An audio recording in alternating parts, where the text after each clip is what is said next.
it your way, do what you say, never say nay, do you see me? Whenever you call, I'm always on time, give you my all, what you give me. Tell me the point of coming back. What's up, Lamarr Kingdom? It is your boy, London Lamarr, back at it again with another episode of London Lamarr Talks. And today's going to be a group chat episode because we have a lot to talk about. I got a lot of catching up to do, guys. I've been gone for a while. So we're just going to be going over albums that I've been wanting to review, but didn't get a chance to due to lifing.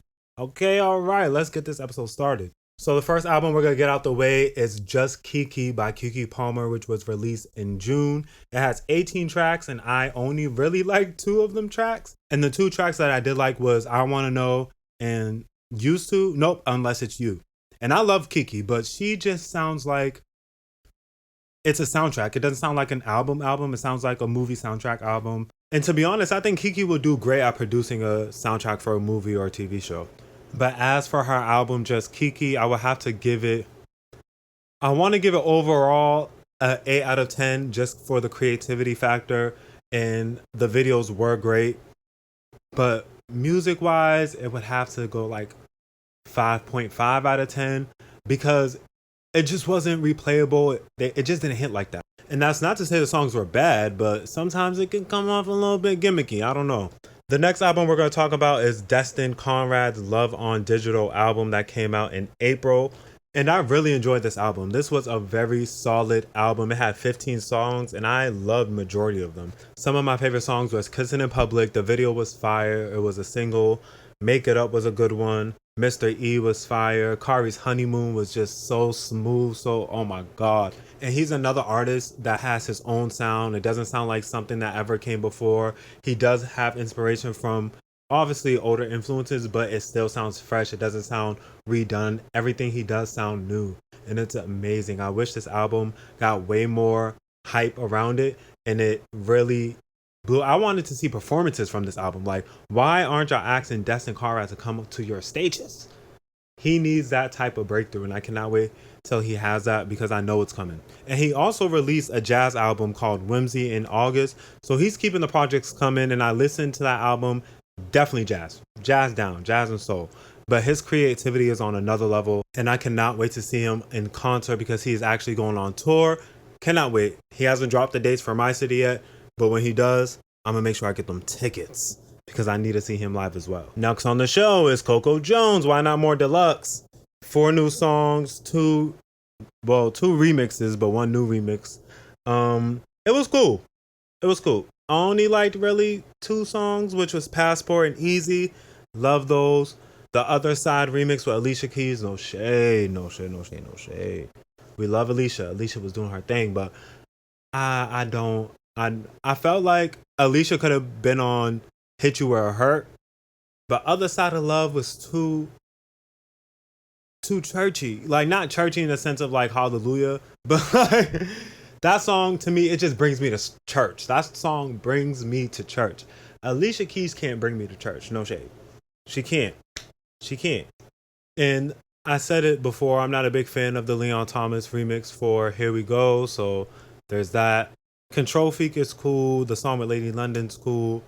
But the deluxe really didn't wow me that much. Like, again, I love Passport. I love Easy. But the other songs was just like, okay, it was cool. Love that we got it. I love when artists just give because I'd rather something than nothing. But it was cool. It was just cool. She's actually one person I'm very mad I didn't get to see in concert because I was on vacation. I was pissed. I was trying to find a way. I was trying to go to different cities, but it didn't work out. I'm going to catch you with her next album, which is going to be bigger and better. The next album we're going to talk about on the show is Odeal's album, The Summer That Saved Me. Now, this is the first album I ever heard from Odeal. He is a British-Nigerian singer based in the UK, and he gives like a very soulful R&B, Afrobeat type of vibe, and I loved his album. Like, this is the first time I ever heard of him, and now I'll be continuing to keep up with him because this album was a vibe. And it has 7 songs, and when I tell you the 7 songs is great, it's great cleaning music. I felt like I was getting shit done listening to it, vibing. Like, it's a solid project. And my favorite songs are Miami featuring Leon Thomas and Monster Boys. Now I got 2 more albums I want to discuss in this episode, and that is Ciara's album and Teyana Taylor's album. Now first, Ciara's album, Cici, 18 songs, released in August. It had a couple old songs, and no shade, I love Ciara, but she's releasing this for fun, I guess. She's releasing it for fun because the project kind of sound everywhere.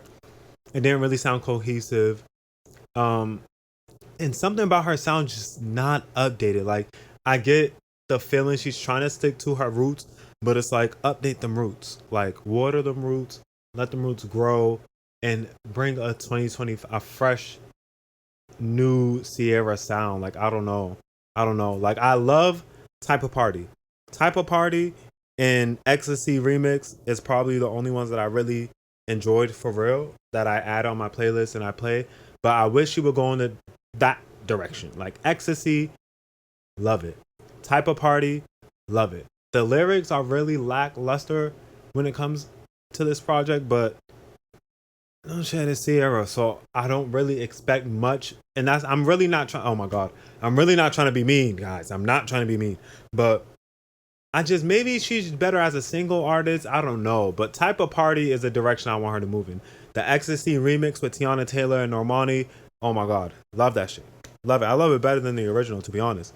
But it was.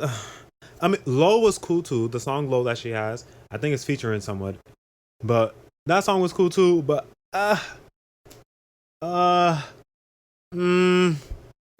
just So we're just gonna move on to Teyana Taylor's album, The Escape Room, which she released in August. And this album I really was excited to listen to because all the promotion that was going into it. Granted, I didn't like the singles, but I was like, okay, let's hear what this is gonna sound like because I do love her previous projects, like Love Them Down. But this project, guys, I couldn't. I was actually really disappointed. So many narrations. I felt like I was listening to an audiobook. I'm like, what? And I get it. Back in the day, they used to be narrations and poems in between the tracks. But when you're having them back to back, it's like, and these are kind of long. Some of them are short, but it's like half of the album was talking. And I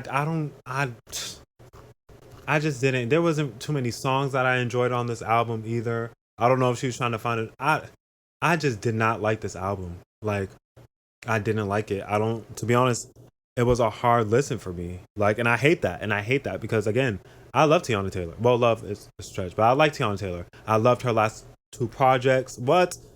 With Morning and Concrete and even the KTS. Y'all know what the hell I'm talking about. God damn it. But she had hits on hits on hits. This one, you know, all artists get one. This will be her, like, I didn't like it. I didn't like it. I don't know. I didn't like it. But if you listen to any of the albums discussed in this episode, comment below how you feel about them. Do you agree with me? Do you disagree? What songs do you like? I want to hear from you guys. And make sure you subscribe to be a part of the Lamarr Kingdom. And also like this video. I will see you in the next episode. London Lamarr out.